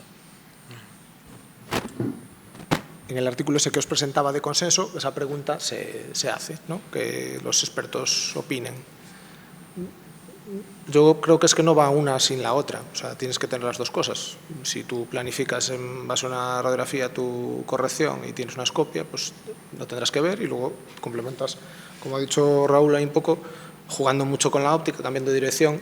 La escopia a veces te lleva a engaño. Es decir, que es muy importante combinar las dos, porque muchas veces cuando haces corrección de deformidades muy grandes y te estás acercando mucho a la zona de los vasos y esa zona la estás hipocorrigiendo porque vas inseguro, como no hagas una proyección adecuada, te parece que no has comido nada apenas y a lo mejor estás sobrecorrigiendo mucho en la porción anterior inferior y no estás corrigiendo donde debes. Entonces, las dos cosas tienen que ir de la mano. Tú tienes que cambiar de proyección y tú moverte mucho con la óptica 70. La óptica 70, cuando empiezas, también te genera una distorsión visual que vas haciendo el ojo en la corrección. A veces, cuando te parece que tienes una superficie plana, es una superficie ya no es plana y hay que tener cuidado para no generar socavones un poquito. Y yo tengo un poco eso también. Yo cuando creo que más o menos lo voy teniendo, me empiezo a dar más rayo para ver si lo tengo bien y empiezo a mover la cadera. Yo uso dos mesas distintas porque en los hospitales, tanto en Lugo como en Ferrol, no tenemos mesas de artroscopia de cadera. En Quirón aquí sí cambia la dinámica, tienes que tirar más del ayudante en el momento ese para mover, es mucho más cómodo si tienes una mesa específica que lo ves mejor y tú te apañas mejor, pero bueno, yo creo que sí que es importante ese paso de moverlo y ver y a veces no obcecarte, decir, ahí no estoy corrigiendo, pero si llevo comiendo un rato, no estoy corrigiendo, y es eso, te queda algo detrás y no lo ves.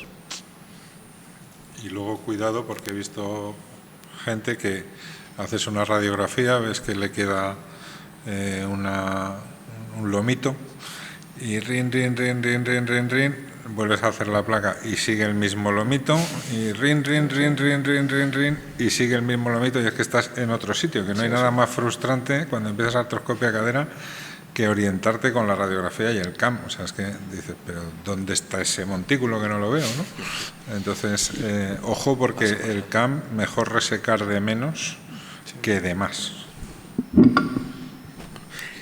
Roberto, yo tengo una pregunta para ti, porque buceando así para preparar esto, vi que teníais una publicación sobre artroscopia hecha en futbolistas menores de 16 años. y bueno, estaba preparando todo para gente mayor y demás. ¿Hasta qué edad mínima tienen que tener vuestros pacientes para hacer una artroscopia? ¿Qué consideraciones en la cirugía haces para proteger fisis o...? Mira, en el crío más joven, 12 años que he operado, 11-12 años tenía. Ahora estamos haciendo un multicéntrico a nivel nacional de menores de 18 años, que tenemos recogidos 100 y pico casos, 102 me parece que eran. Y los menores tienen varias particularidades. También es verdad que yo tengo una población que es un poco sesgada de la población normal y es mucha población futbolista, mucho alto deporte, hay alta competición, por tanto la demanda es más alta. Y el problema que tienes a veces es que no hay un diagnóstico muy claro de entrada muchas veces.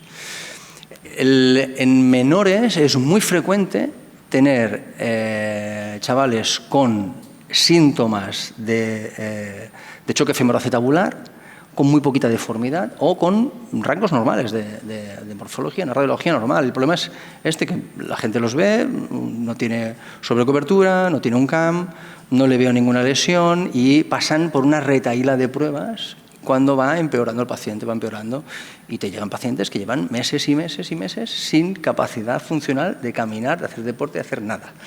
Entonces te encuentras, cuando los operas, te encuentras primero que tienen un componente sinovítico muy alto, tienen un componente de partes blandas muy alto, que les está haciendo el choque ese componente de partes blandas. No lo sé, porque no lo sé, es mi teoría particular. Yo creo que son pacientes que acabarían haciendo una morfología CAM, porque aquí tenemos que tener en cuenta, es decir, ¿por qué se forma el CAM? Porque así como entendemos que la sobrecobertura seguramente es genética y es congénita, el CAM no. El CAM se va formando a medida que creces. Cuando está descrito que hay más morfología CAM, cuando tú haces en edad de crecimiento, un movimiento repetitivo, un traumatismo repetitivo. Entonces, en población, por ejemplo, de futbolistas, coges los chavales que son, pues esto, de edad alevín, infantil, juvenil, de 12, 13, 14, 15, 16 años, que hacen horas y horas y horas, y cuanto más nivel, más horas están haciendo, el número de horas semanales se dispara, en huesos en los cuales tienen una zona de crecimiento. Y crece justamente en esa zona una reacción. Esto está escrito en varios artículos. Entonces, si tenemos estos críos que tienen una alta demanda, que tienen por tanto, tienen un componente, un condicionante genético que les favorece eso, y un deporte que les dispara, tú tienes morfología CAM en el 20% de población, entre el 15 y el 20% de población, pero cuando te vas a población futbolista es el 40-50%, el doble. Cuando hablas con gente que en grupos de artes marciales pasa lo mismo, en hockey pasa lo mismo, en gimnasia rítmica pasa lo mismo. Es decir, hay una serie de deportes que hay una alta demanda. Por tanto, en estos críos es importante el diagnóstico clínico, aunque no haya cambios radiológicos. Entonces, tienes que seguir siempre la clínica y en caso de duda, revísalo, haz una artroscopia. Si haces artroscopia habitualmente en adultos, la vas a poder hacer bien. Y si no haces artroscopia habitualmente, contacta con algún colega que esté cerca y que te pueda ayudar. Porque son muy resolutivos y son espectaculares las evoluciones que tienen. Estos chavales en un mes y medio están compitiendo. Mes y medio, 2 meses, es brutal. La capacidad con 13, 14, 15 años que tienen de recuperarse es increíble.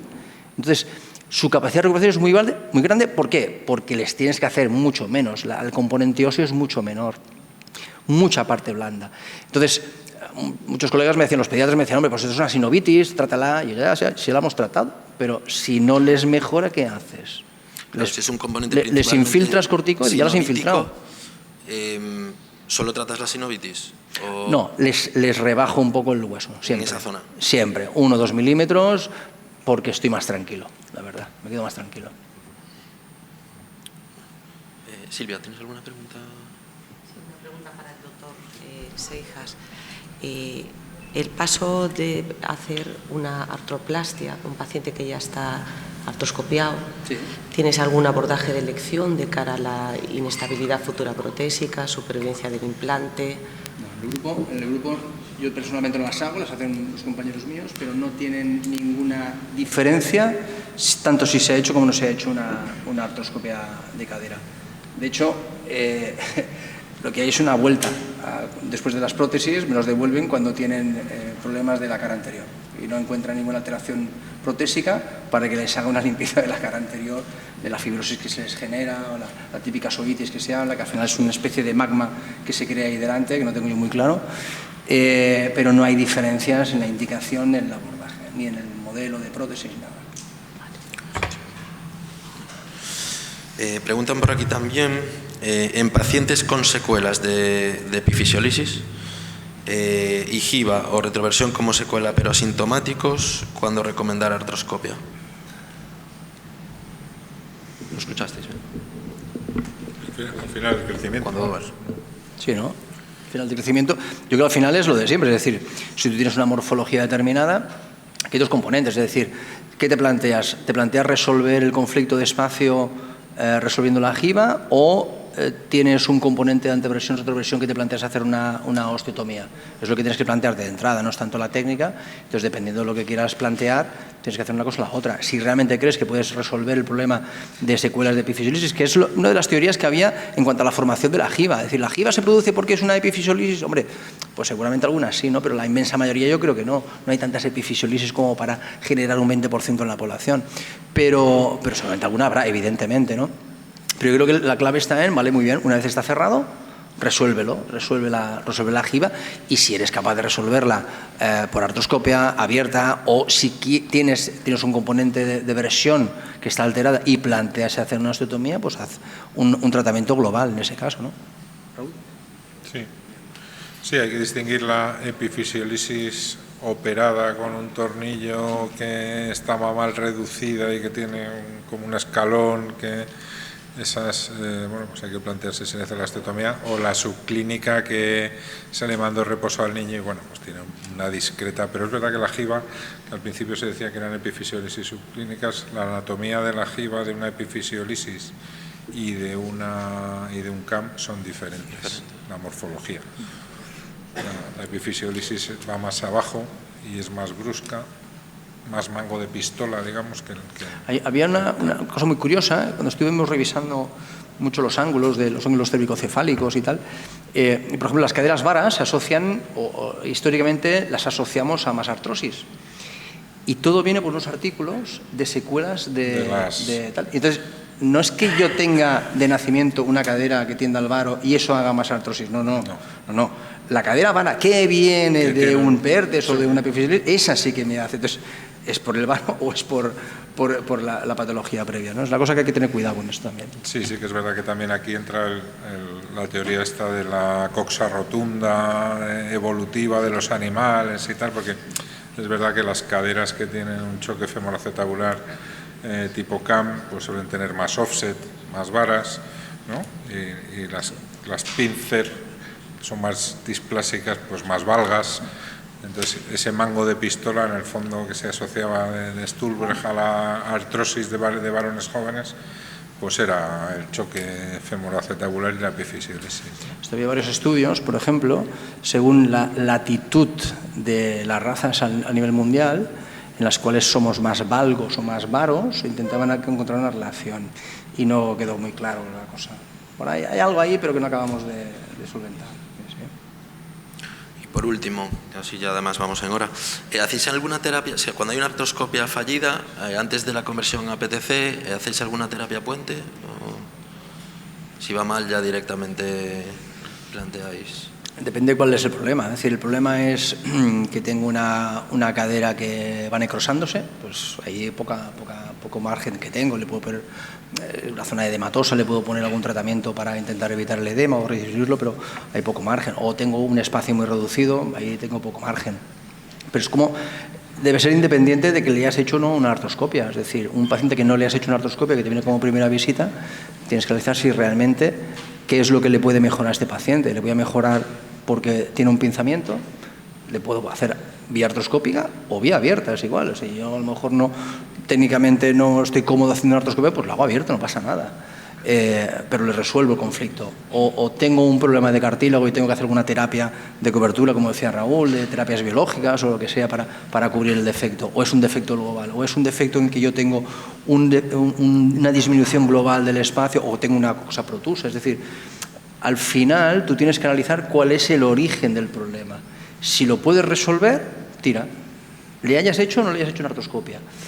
Pero si no se lo puedes resolver y tienes que sacarlo, pues le pones una prótesis. Pero, por ejemplo, vosotros que habéis hecho terapias con BMO, me parece infiltración después de una artroscopia, sí, cuando hay lesión condral y demás, ¿ese tipo de terapia tiene algún papel? O... Sí, es decir, cuando tú te planteas una terapia biológica, está en el contexto de una cadera en la cual tienes una lesión de cartílago o subcondral, y ahí puedes aplicar terapias biológicas, las que tú creas conveniente en ese momento, ¿no? Tenemos varias, con factores, con CMO, con célula de grasa, ahora estamos con las terapias subcondrales. Es decir, esto como tratamiento adyuvante al pensamiento que tú tienes. Es decir, por ejemplo, cuando hablábamos antes de la lesión de cartílago, oye, yo si tengo un paciente, por ejemplo, que es obeso y lo puedo reducir de peso, le voy a reducir un factor de riesgo. La edad no se lo voy a cambiar. O el espacio articular no se lo voy a poder cambiar. Pero el peso sí que se lo puedo cambiar. Y la lesión de cartílago, fíjate que era el grado 4. Yo sí puedo convertir ese grado 4 en un grado 3, pues le voy a mejorar el pronóstico. Por tanto, si tengo terapias biológicas o una cobertura, lo que sea, X, me da igual. La terapia biológica que tú estés cómodo o que te sea más fácil utilizar. Si realmente me puede bajar el grado de lesión, lo que voy a hacer es disminuir el porcentaje de riesgo de esa cadera. Por tanto, por ejemplo, si tú tienes un grado, un HAR 4, que tiene no tiene ningún sentido hacer una artroscopia, pero en un grado 2, que tengo un 17%, y sí, una de las variables es que es obeso y que tiene lesión grado 4, ostras, si puedo hacer que baje peso y puedo disminuir una parte, pues si le quito un poquito de peso y le puedo mejorar ese, pues es muy posible que yo le esté rebajando ese porcentaje, ¿no? Es decir, tú tienes que aplicarlo con lógica y con sentido común y ver qué puedo hacer para ayudar a este paciente. Y si veo que no, paso siguiente. Al final tienes que tomar decisión rápida en ese sentido, ¿no? ¿Alguna pregunta más? Yo tengo una pregunta también después.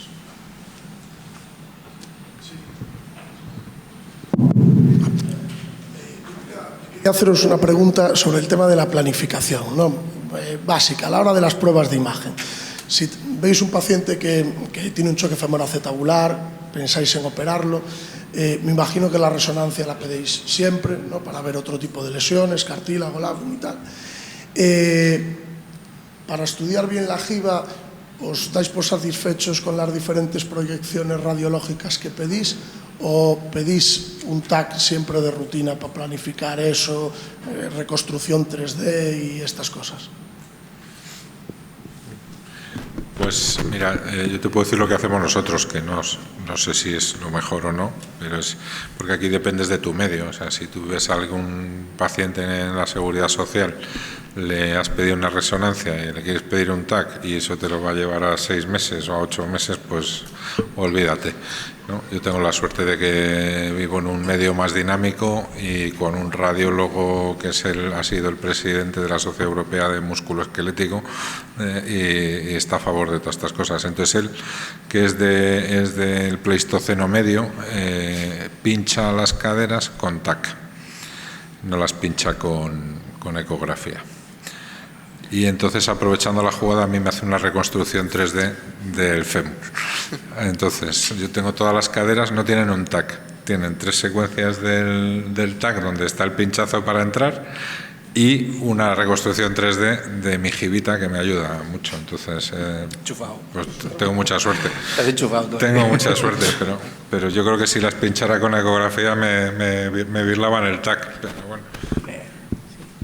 Nosotros trabajamos en el medio Sergas, tenemos más demora para lo que es las imágenes de resonancia, no tanto para el TAC, y sí que solemos pedirlo de base para conflictos subspine, gibas muy grandes, o cuando vemos así alguna alteración de versión que nos llama la atención, o esas gibas secundarias a postraumatismos, epifisiolisis.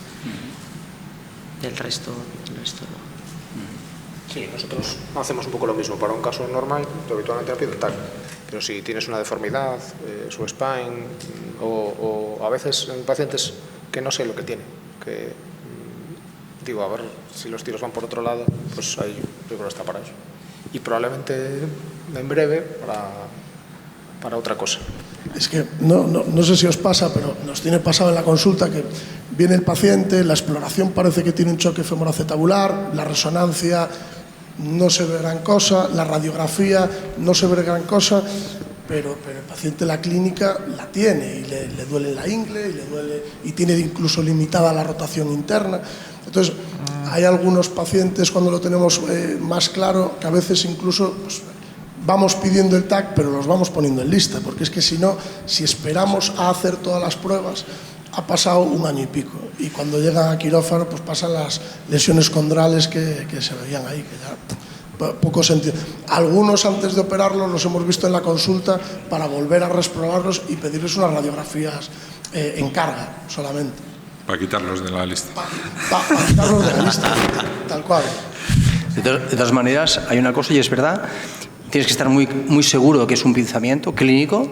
Si realmente estás seguro que es un pinzamiento clínico, radioreso te puede dar la información, pero es verdad que hay veces que hay resos o radios que no tienen una morfología que te llame mucho la atención, pero clínicamente sí que lo tienen. Y luego cuando operas estos pacientes tienen una lesión labral importante, es decir, tienen una rotura o tienen que le tocas y realmente se está levantando ya el cartílago, es decir, y toda la zona eritematosa del labro, es decir, había un choque funcional, que a lo mejor en el parámetro que tú habíamos medido, pues oye, pues mira, se sale por la razón que sea, porque tiene una hiperflexión, yo qué sé, algo, no sabemos todo esto. Es que ya estás abriendo otro melón, que es el de la torsión y el de la... Pero bueno, y el TAC, sí hay un grupo en los que sospecho que hay una torsión femoral, por ejemplo, en que haya ahí una anteversión, retroversión, y no tengo claro, entonces intento hacer un TAC torsional para ver si hay algo ahí que me está cambiando y que me está afectando, que teniendo formas normales, pues resulta que tengo una torsión anómala y esto me está generando más pinzamiento, ¿no? Al menos para descartarlo. Pero sergas, no sergas, a quirófano hay que ir con un diagnóstico.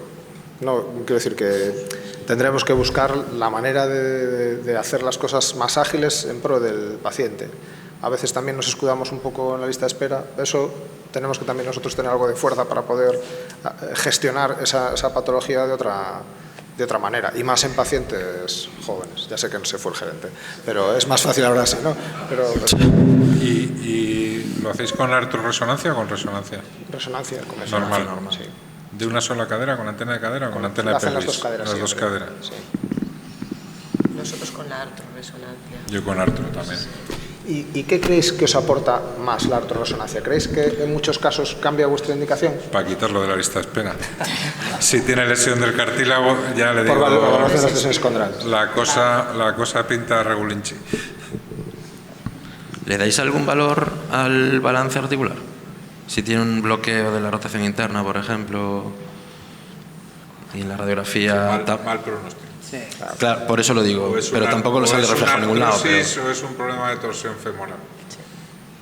¿Y los límites de la corrección? Interna, pero dolorosa, el test de impeachment positivo, vamos, que es distinto a que no tenga rotación interna, tenga una limitación de la rotación interna, peor pronóstico. Y yo me preguntaría, ¿por qué los expertos no se mojan en unas cifras de corrección? ¿De qué? En el choque. ¿Por qué no establecen unos ángulos? Pero de la jiba. Hasta aquí, de la jiba y del acetábulo. ¿Por qué no hay consenso en los parámetros? Bueno, hay consenso en cuanto al, por ejemplo, el Weber.